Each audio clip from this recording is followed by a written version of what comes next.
Саламатсыздар, урматтуу депутаттар, урматтуу төрага. Барыңыздарды ороз айы менен куттуктайм. Мына акыркы бир апта десем болобу? Бир аптадан бери мына абдан көп кара пиарлар уюштуруп атат, айрыкча менин үстүмдө.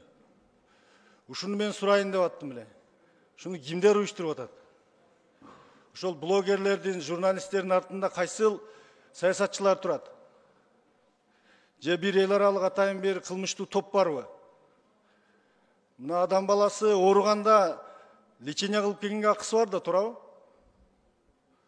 Мен 15 күнгө лечение кылып келсем болбойбу? Ошону дагы изучуу кылдыңыздар. Урматтуу фейктер. Экинчи, мына кечетен бери атазып митинг уюштурат экен деп атасыңар.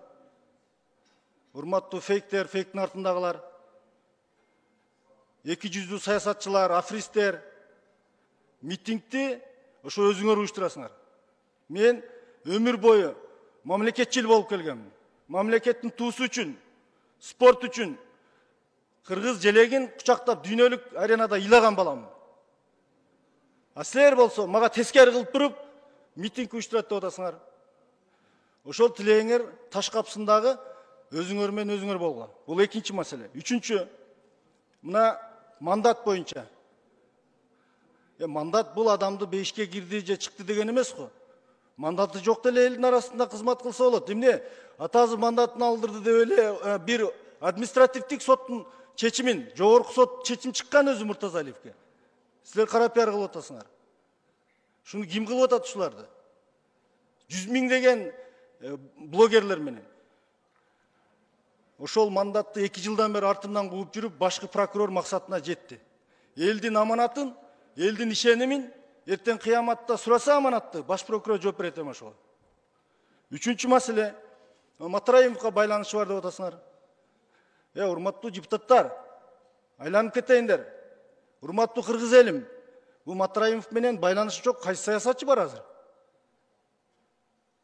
Мен кыргыз спортун көтөрүш үчүн Матраимовго чейин дагы өтө көп адамдар менен байланышкан. Кыргыз спортчуларына көп нерсе керек экен, өкмөттөн сырткары. Эң чоң байланышы бар, мен жоон тизмени айтпай эле коеюн, бир эки китти айтып коеюн, майда балыктарды айтпай. Мына баш прокурор Зулушев, сиз өзүңүз кандосу болуп, уча тартып, туулган күнүңүздө Райым Досумге чейин жебей турган деп отурбадыңыз беле? Сиз Зулушев мына 3 жылдан бери отурасыз прокурор болуп. Көрбөй калдыңыз бегер, чоң кылмышкер болгон болсо ал киши. Кече муфтиятты ачып атканда эле кармап албайсыз беле? Мына бизди Жеңишбек Шермабатович көздү берден алып кеттиңиз. Прокурорлор кылмышты жабып атат дегенде. Эки прокурорду алып кетип, анан ошондой адамдарга күчүңүз жетпей калды. Мына баш прокуратурада 700 миң долларды алып, казино ойноп отурат, сейфтен алып чыгып. Ошол үчүн да моралдык акылыңыз жок болчу, ошол жерде отурган. Мына ишкерлердин бардыгына мыйзамсыз иш козголуп атат. Баш прокуратура. Президенти Ташиевди жаман көрсөтүп атасыз. Мына бүгүнкү күндө прокуратурада жылына 300 адам мыйзамсыз иш козголуп, жогорку соттон акталып атат. Мына 3 жылдан бери отурдуңуз, 900 адамдын тагдыры менен ойнодуңуз. Мына урматтуу депутаттар, баш прокурор 1 жылда бир келип отчет бериш керек мыйзам боюнча. Өзүнүн прокуратурасына журналисттер чакырып отчет берип койду. Тоgoткон жок бизди. Кыргызстанда кыргыз эли Садыр Жапаровду шайлаган. Канча президент бар өзү? Садыр Жапаров президентпи же Зулушевпи?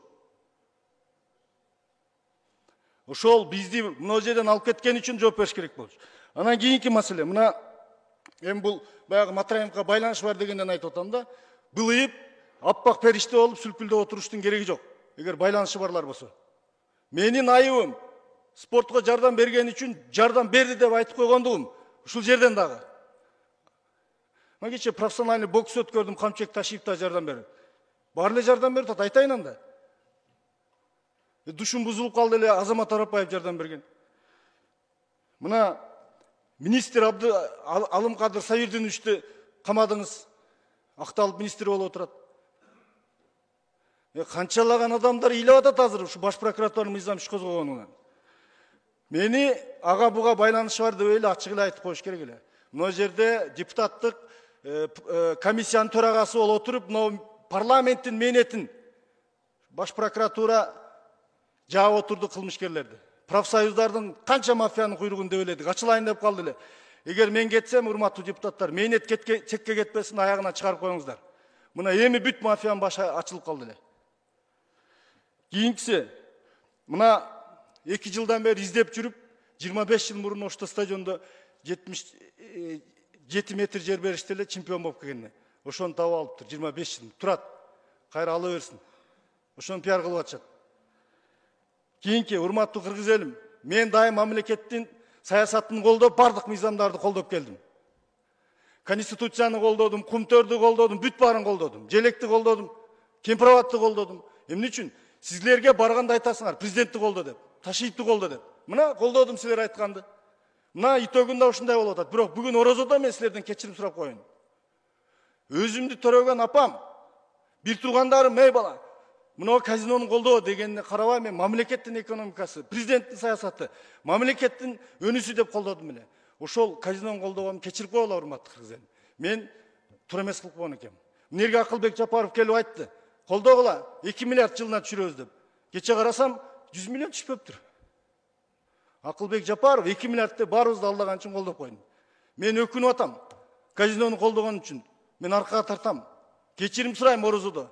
Ушул нерседе ушул жерде кылдым, ушул күнөөнү ушул жерден кайра тууга келтирип кечирим сурап атам.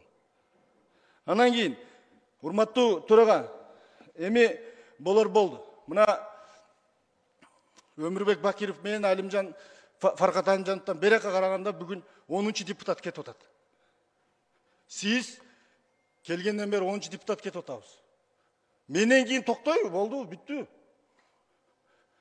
Кыргыз парламенти үчүн өзүмдү садака чаптым мен. Кыргыз парламенти сизден акча, бийлик сурабай атабыз. Биз эркиндик сурап атабыз. Микрофондун эркиндигин сурап атабыз биз. Жогорку соттун чечимин Муртазалиевке административный чечим чыгарып койсо, ушул Кыргызстанда сот реформасы болуп атат деген деп ишенсек болобу ушул жерде? Чыңгыз Айдарбекович менен Нуржигит Кадырбековго ыраазычылык билдирем. Мен дарыланып жатканда аябай карылашты эле акчалап.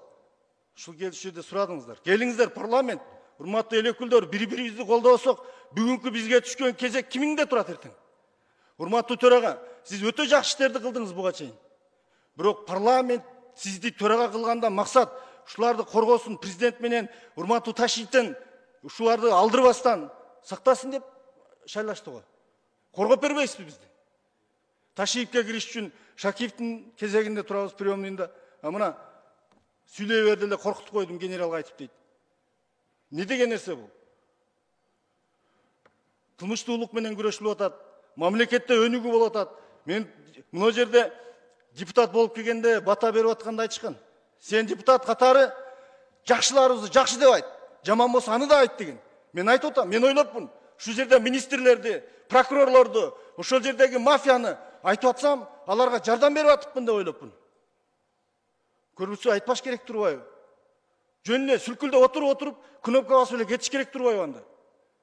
Элдин эркиндиги, мамлекеттин эртеңи, улуттун эртеңи кайда калат анда? Муртазалиевке эмес мандатымды. Магистралда куруп аткан микрорайонуңарда бир балага берип койсоңор да макул. Себеби алда өзүңөр чечип атасыңар.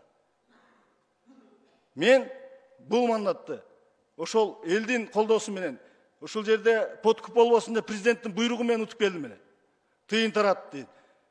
Тыйын тараткан болсом ат жабым алдына кетмекмин. Өзүмдүн агитаторлорумдун обетин бере албай жүрдүм. Төлөкөндө 17 000 элимдин үмүтү сынып калбасын деп Бишкектен койдум эле, мына көлдөн, таластан, нарынан келип колдоп отурушты штабта. Мына ушуну кече чыгарып атасыңар. Бул али чечим чыга эле го, эмне үчүн алынды деп караладыңар? Адамга мүмкүнчүлүк бербейсиңер, ден соолук. Мына бир балабызды 30 күн кармап отурдуңар. Бүт баарын тартып алдыңар.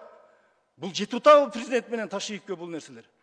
Урматтуу төрага, мен өзүм өмүр бою үйрөткөн өнөрүмдү спорт залынан лапанды алып чыгып кеткенге мүмкүнчүлүк бербедиңер го. Биз элдин атынан ушул жерде болуп аткан кылмышкерлерди айтыш үчүн ушул жерде сүйлөп коюп атабыз. Аны жөн эле айтыш керек болчу. Муртазалиевке берени алдың. Сен мына профсоюз боюнча мафиянын куйругун тейлеп алдың, курортторду алгандын. Прокурорго каяша сүйлөдүң, министрлерди сындадың. Мына жердеги